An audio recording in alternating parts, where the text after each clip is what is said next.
I have a couple of questions. I have one interesting question related to job interview, and it's not so much about the actual job interview, but it's just a conceptual question. I mean, it's a question of approach. And for example, if I'm a developer and if I want to be successful in my future job interviews, so now what kind of person or people would be most helpful to me, and what's the right approach to find those people? For example, I could go multiple ways. I could self-train myself on this interview techniques. I could read books. I could just practice for real life interviews, just applying for jobs and just taking interviews as practice. I could hire a mentor or a coach. I could basically even like hire a co-worker and just ask co-worker questions. So kind of there are many different ways, but in your personal opinion, what would be the most efficient way to prepare yourself for job interviews? Like if, for example, if tomorrow you are a job applicant and you are using one of these methods, which one would you select and why? What would be the reason? You kind of need a multitudes approach. Mm-hmm. Because every approach gives you something a little bit different. So for example, Mm-hmm. what is the best way to overcome fear? Yeah.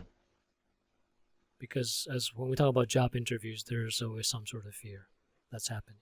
Mm-hmm. And the best way to overcome that fear, assuming you have that fear, is to do it via desensitization.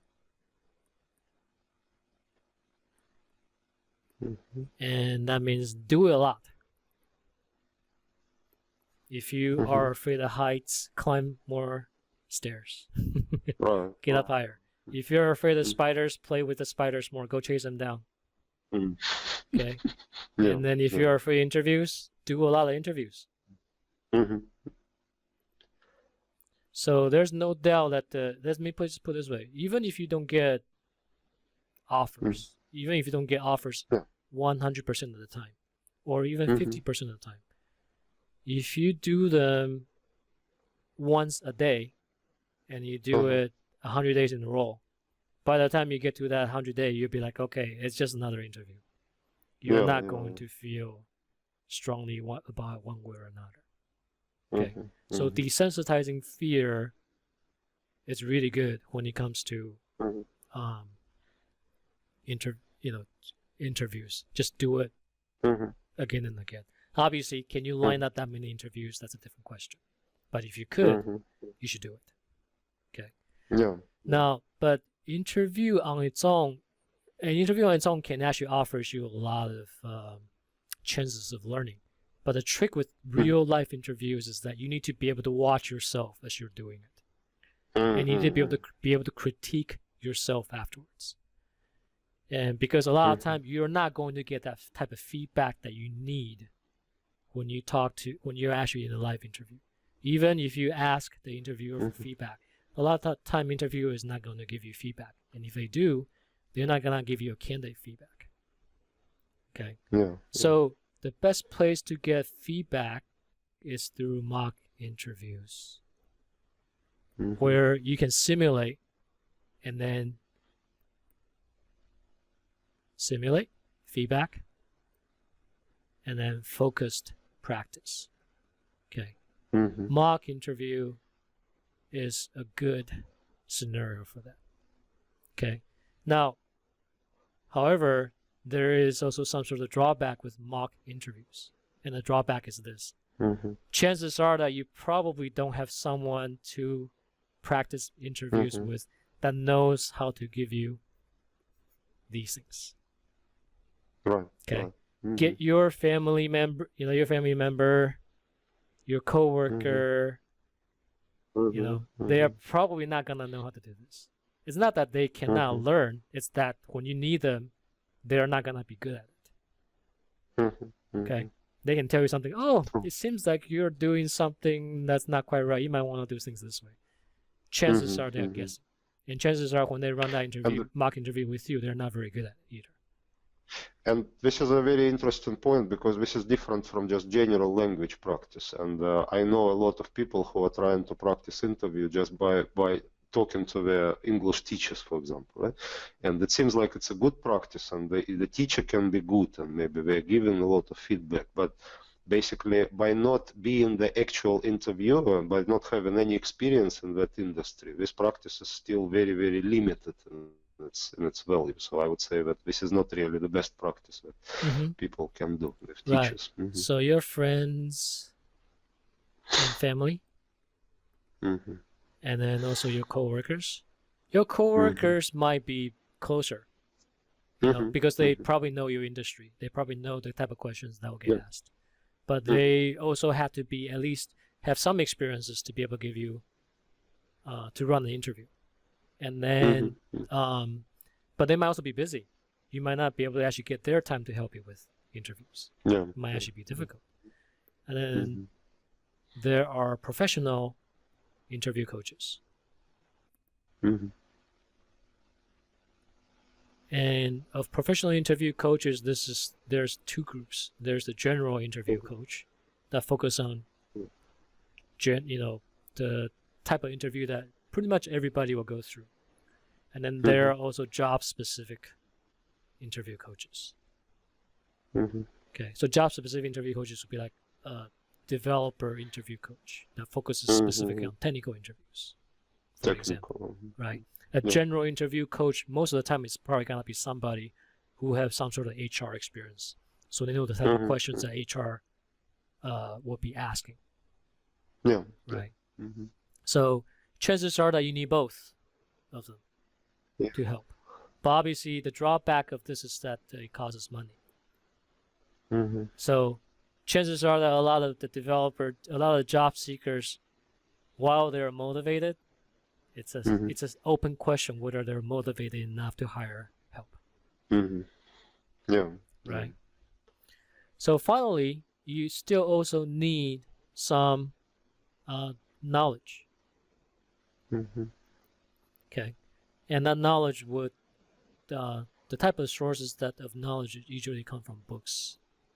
Okay, these days they usually have videos and things like that can give you potentially good knowledge as well. But you need something that can kind of walk you through the whole strategy, what to expect, how to approach problems, so on and so forth, that you're not necessarily going to get in these two things. Because while if you get a good mock interviewer, you can get good feedback, but those good feedback are usually specific to your particular type of problem without necessarily tying it back to a higher level approach. I'm not saying it won't happen. I'm simply saying that because the fact that these things are offered in something like 1 hour or potentially maybe maximum 2 hours time frame, in that 2-hour time frame, you will spend time doing interviews and then going through feedbacks. That person is not going to have a lot of time to give you a brain dump of hours and hours worth of knowledge that you need to be able to use as a foundation of your system, basically. So you still probably should seek out areas of knowledge, just overall interview knowledge on how to do an interview, what would be a more successful strategy, what is a poor strategy, relatively poor strategy, what are some of the techniques. Just keep those things on the back of your head. It's actually quite important for most people to have. So that way, when they get into mock interview situations, when you get a feedback, you understand, oh, that's why, if I do things this way, you'll be better. And oh yeah, I'm getting feedback on what I'm doing poor, and the knowledge I have gained also, says that I need to do things this way as well. Right. Yeah. It's recently, or maybe just a couple of days ago, I just saw the article, and the article says that one company, I think it was Weebly actually, because the company that I know very well, and they were talking about their hiring practices, and they said that we don't hire people on spot just right after they completed the interview. We give them like 2 weeks weeks probation or something like that. So we just basically we give that opportunity to them, and we see them in action, and we actually kind of. And I think it makes a lot of sense, because even people who are very well trained on interviews, basically, like, there is still uncertainty about their future performance, because they might fit or they might not fit with culture, with everything. So I personally assume that HR industry will change towards maybe more flexible rules. And for example, interview is only one step, and then the next step will be people will start working, and that's exactly where the fit will be evaluated. But actually, I don't see that happening very often, because I think some companies are just using that as an experiment, perhaps, but most companies don't. So they usually, the interview is the most critical part of job application these days. So just you pass that interview, you get a job offer, and then you basically get a job. But I think that small organizations could try with those, like, interview plus some kind of probation period, some kind of internship, and then they see that this is the right candidate or not. Yeah, but interview is still gonna be important under that situation. Yeah. Just because once you get to that probation period, you're starting paying somebody, and that person is not going to leave their existing job for a 2-week probation, where after 2 weeks they didn't get fired. You know what I mean? Yeah. So it's still going to be some sort of compromise, especially if you're trying to go after candidates that have other options, basically. Yeah. True. Okay. So any additional questions on this question? Thoughts? No, I think it's good. That's good. Okay. All right.